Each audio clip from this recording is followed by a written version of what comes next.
This is a big shadow. Peugeot is familiar with the concept. Something very similar looms over the French car maker whenever it releases a new hot hatchback. It's called the 205 GTI, but it would be highly unfair to measure this new 207 GTI against it.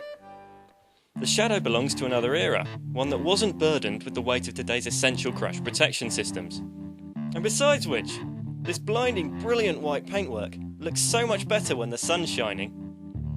Even with its elderly relative out of the picture, the 207 has its work cut out.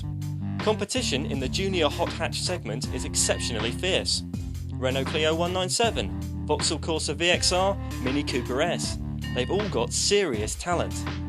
Can the 207 GTI even get a look in? After all, its 206 predecessor was hugely disappointing. On the outside, things look pretty good. To catch the market's eye, you need to be aggressive these days, and Peugeot has done a decent job of toughening up the exterior. That wide 207 mouth really works for once. It looks angry. Grrr.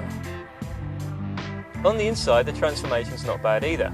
Its seats are great, and the obligatory aluminium pedals and gear knob are all present and correct. Unfortunately, it is working with the 207's base material, which means a fragrance diffuser. Very hardcore. And some odd ergonomics. Why are the door handles all the way over here? There's a decent boot and usefully large door mirrors, but we're not sure about this silver finish. Very Audi, but not entirely successful. And don't bother with the optional sat-nav. It's inaccurate and takes ages to do anything.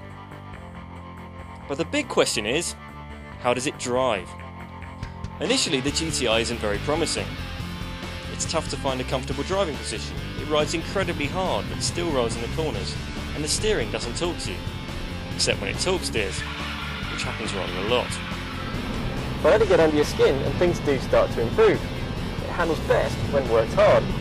And although we were expecting bad things from the gearbox, given Peugeot's recent appalling form, it's actually not too bad, even if it does only have 5 speeds when rivals offer 6.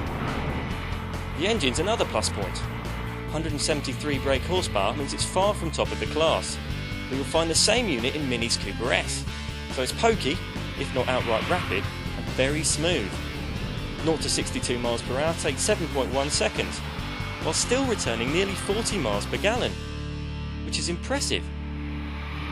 Then there's the price. At around £15,400, the 207 GTI undercuts all the opposition while still including deal sealers, like air conditioning.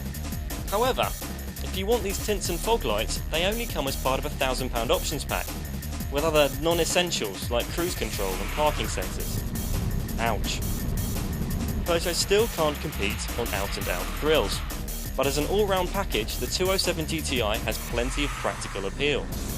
It's cheap to run, offers good value for money, and the sporty additions to the standard car work well.